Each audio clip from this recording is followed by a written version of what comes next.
Bienvenue dans cette troisième partie de notre formation. Grâce à la carte mentale que nous avons explorée précédemment, vous avez désormais une vision claire des fonctionnalités clés du logiciel Sage Sensei Gestion commerciale. Dans cette troisième partie, nous passons à l'étape de mise en application de ces fonctionnalités. Nous allons appliquer une méthode interactive et progressive qui combine à la fois les fonctionnalités essentielles du logiciel présentées précédemment et les cas pratiques d'utilisation. L'objectif sera de résoudre les défis ou problèmes du quotidien avec des scénarios réalistes et des bonnes pratiques directement dans le logiciel. Nous allons donc commencer l'utilisation avec le chapitre 7 en faisant une introduction au cycle de stock. Il s'agit là de considérer le stock initial conformément à ce qu'on a vu dans notre carte mentale. Dans la leçon 30, nous allons entrer dans le logiciel et voir comment obtenir l'état préparatoire d'inventaire et effectuer son premier inventaire. Dans la leçon 31, nous allons, après inventaire, visualiser et analyser quelques états sur le stock.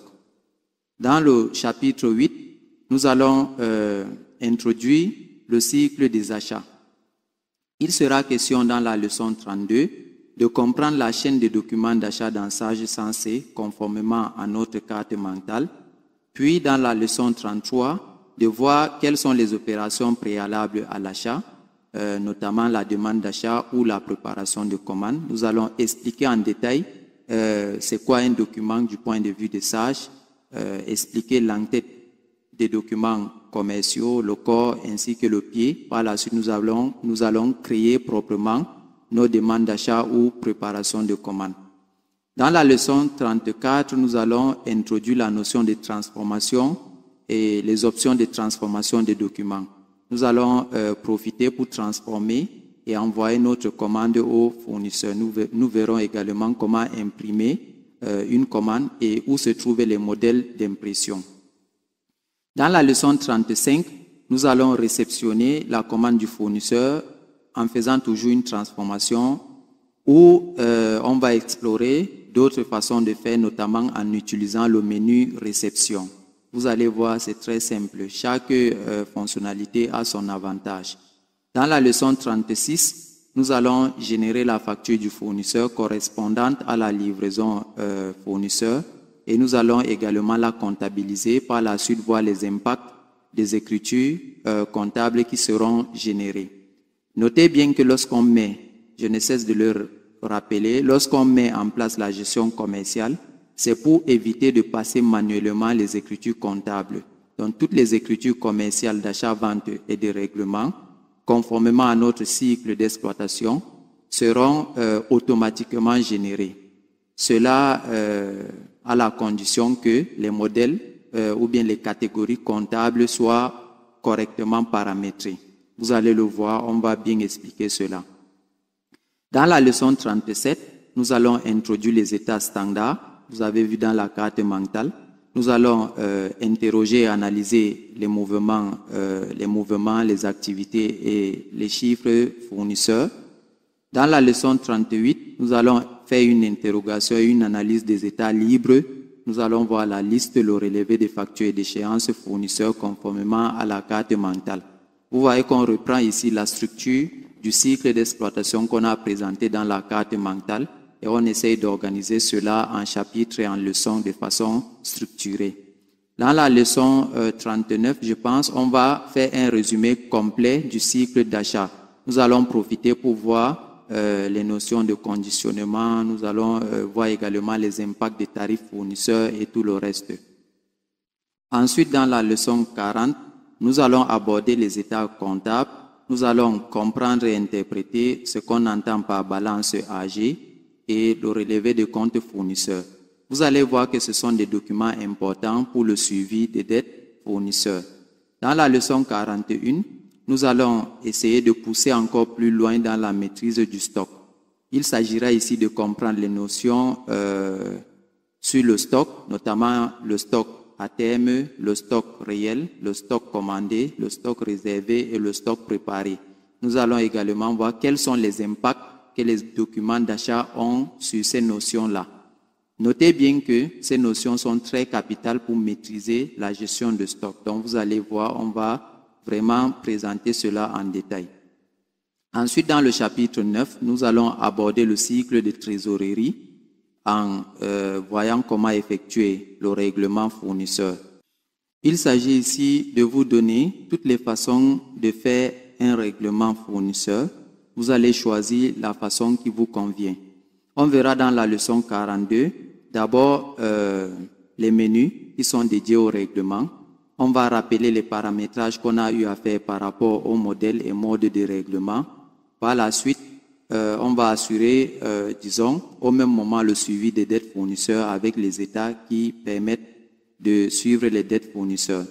Dans la leçon 43, nous allons voir comment enregistrer un règlement lorsqu'on est en train de saisir, par exemple, la facture d'achat directement. Dans la leçon 44, nous allons voir le cas où le règlement intervient après, c'est-à-dire après avoir fait la facture ou bien après avoir saisi la facture fournisseur, le règlement intervient peut-être quelques jours plus tard. Dans la leçon 45, nous verrons comment imputer à une facture un règlement fournisseur à partir de la comptabilité. Cela suppose que le comptable a déjà eu à effectuer le règlement en comptabilité en passant l'écriture de règlement. Vous n'avez pas à vous soucier de la façon dont on passe une écriture de règlement car je vous ai donné dans la partie 2, je pense, un rappel, un fichier qui synthétise les écritures comptables au niveau de la gestion commerciale. Vous allez réutiliser ce fichier. Donc, on va supposer que comme sage gestion commerciale et comptabilité communiquent, il est donc important de synchroniser les données en reprenant toutes les écritures de règlement passées en comptabilité. On le verra dans cette 45e leçon. Par la suite, dans la leçon 46, on verra également comment imputer un acompte ou une avance enregistrée en comptabilité. Je note ici qu'il y a également la possibilité d'enregistrer l'acompte ou l'avance directement dans la gestion commerciale et lorsqu'on génère les écritures, la bonne écriture sera également passée conformément à notre fichier sur les écritures comptables. Je vous invite à garder ce fichier en main lorsque vous seriez dans cette leçon. Dans la leçon 47, nous allons utiliser les modèles de règlement pour générer les règlements. C'est très important, surtout si vous êtes rigoureux au niveau des délais. Donc, lorsque vous allez générer les règlements, en fonction des échéances à régler, SAGE va vous proposer toutes les factures ou bien toutes les sommes qui sont arrivées à échéance et vous allez pouvoir les sélectionner pour effectuer le règlement auprès de ces fournisseurs-là. On va voir cela, on va expliquer de façon très détaillée. Puis dans le chapitre 10, on va introduire les avoirs commerciaux. Ce sont des situations exceptionnelles liées à l'achat. Il sera donc question dans la leçon 48 de voir d'abord les cas dans lesquels on serait amené à utiliser les avoirs et les documents afférents dans SAGE. C'est-à-dire on va voir les situations dans lesquelles nous serions amenés à utiliser les documents relatifs aux avoirs commerciaux. On va voir ces documents dans SAGE, notamment le bon de retour, la facture d'avoir, le bon d'avoir financier et la facture de retour. On va expliquer en détail la différence entre tous ces documents-là. Dans la leçon 49, nous allons faire un cas pratique dans lequel on va supposer qu'on a retourné le produit et qu'on veut le remboursement. On va voir quels sont les documents qu'on va utiliser dans ce cas-là. Dans la leçon 50, on va également voir un autre cas où on retourne le produit et le fournisseur décide de remplacer ce produit sans nous rembourser. C'est le cas où on retourne par exemple 500 kg de riz qui est impropre à la consommation et le fournisseur décide de remplacer les 500 kg. Donc on n'a rien à payer et il ne nous rembourse pas. On va voir également un autre cas où on sera amené à réclamer la différence ou à payer la différence. C'est le cas par exemple où on a besoin réellement de l'eau, mais on commande plutôt du jus. Par la suite, on retourne cela au fournisseur. Ou bien on a besoin plutôt du jus, mais on commande de l'eau et on décide de retourner cela au fournisseur. Nous allons expliquer tout en détail. Dans la leçon 51, nous allons faire une introduction aux réductions hors facture. Cette 51e leçon va clore ce chapitre 10 et vous donner toutes les situations dans lesquelles vous seriez amené à utiliser les documents tels que le bon de retour, la facture de retour, le bon d'avoir financier et la facture d'avoir. Ensuite, dans le chapitre 11, nous allons comprendre et maîtriser le processus de vente avec Sage Sensei Gestion commerciale. Dans la leçon 52, nous allons aussi comprendre la chaîne de documents de vente. On va revenir sur notre carte mentale et expliquer chaque document. Dans la leçon 53, nous allons voir les opérations préalables à la vente, la réception du devis client et la commande client. Dans la leçon 54, nous allons préparer la livraison et livrer le client. Ici, on va supposer que vous maîtrisez déjà la transformation des documents vus précédemment dans le cycle achat. Dans la leçon 55, nous allons créer, imprimer et comptabiliser la facture. Nous allons profiter pour voir les impacts dans Sage Comptabilité. Dans la leçon 56, nous allons introduire des états standards conformément à notre carte mentale. Nous allons faire une interrogation, une analyse des mouvements et tableaux de bord. Dans la leçon 57, nous allons faire voir les états libres, la liste, le relevé des factures et d'échéances clients. Nous allons les interpréter. Dans la leçon 58, nous allons faire un résumé complet du cycle de vente dans Sage Sensei. Nous allons profiter pour comprendre le conditionnement, les tarifs, les types de prix. Ici, on va voir l'impact des tarifs, c'est-à-dire les catégories tarifaires qu'on a paramétrées, les types de prix hors taxes et TTC qu'on a également paramétrés, et aussi comment faire une vente en choisissant des produits avec conditionnement. On va vraiment expliquer dans le détail. La leçon 59 va aborder des états comptables. On va interroger la balance AG et le relevé des comptes clients. On suppose que vous connaissez déjà le rôle et l'importance de ces documents car nous les avons vus précédemment sur le cycle achat. Dans la leçon 60, on va comprendre également l'impact des documents de vente sur le stock, c'est-à-dire sur les notions de stock réel, de stock à terme, de stock préparé, de stock commandé, le stock réservé. Ensuite, dans le chapitre 12, nous allons entrer dans le cycle de trésorerie et on va aborder le règlement client. Vous voyez qu'on est en train de tourner autour de notre cycle d'exploitation. Dans la leçon 61, on va faire une introduction au menu. On va également rappeler les paramétrages et les options de suivi des créances clients. Dans la leçon 62, nous allons faire un enregistrement d'un règlement en saisie de la facture directement. Dans la leçon 63, nous allons faire un enregistrement différé d'un règlement et par la suite l'imputer à une facture. Il est important d'imputer toujours, de s'assurer toujours qu'un règlement est imputé à une facture. Dans la leçon 64, nous allons imputer un règlement client à partir de la comptabilité, de la même façon qu'on a vu au niveau des achats. On va voir comment récupérer un règlement que le comptable a eu à enregistrer au niveau de Sage Comptabilité.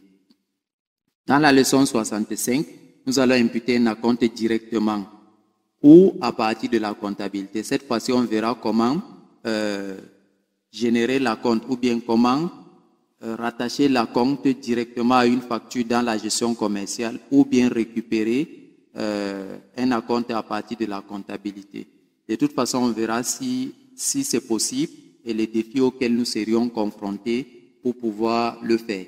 Je pense que même au niveau du cycle achat, on va voir s'il est possible de récupérer un acompte à partir de la comptabilité. Sinon, comment contourner cela? Sachez que tout est possible. Vous devez juste être capable de pousser la réflexion plus loin. Dans la leçon 66, on va aussi utiliser les modèles de règlement pour générer les règlements. Cette fois-ci, du côté client, on verra comment Sage va nous proposer tous les montants qui sont arrivés à échéance et on pourra donc constater, si jamais le client a effectué le règlement, constater tous les règlements qui ont été déjà effectués. En effet, vous allez constater, lorsqu'on va aborder des modèles de règlement, vous allez constater que les modèles de règlement permettent d'avoir une certaine rigueur dans les délais de décaissement pour ce qui est des achats et d'encaissement pour ce qui est des ventes. On va réexpliquer toutes ces notions-là. Dans le chapitre 13, on va aussi aborder les situations exceptionnelles liées à la vente. On va revenir sur les avoirs commerciaux au niveau de la vente dans la leçon 67.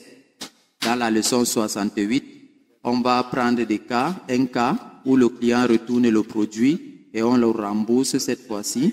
Donc, c'est-à-dire, nous sommes cette fois-ci le fournisseur. Dans la leçon 69, on va prendre un autre cas où le client retourne le produit et on remplace sans le rembourser. Bon, on verra également les cas probablement de trop perçus ou de moins perçus, comme dans le cycle des achats.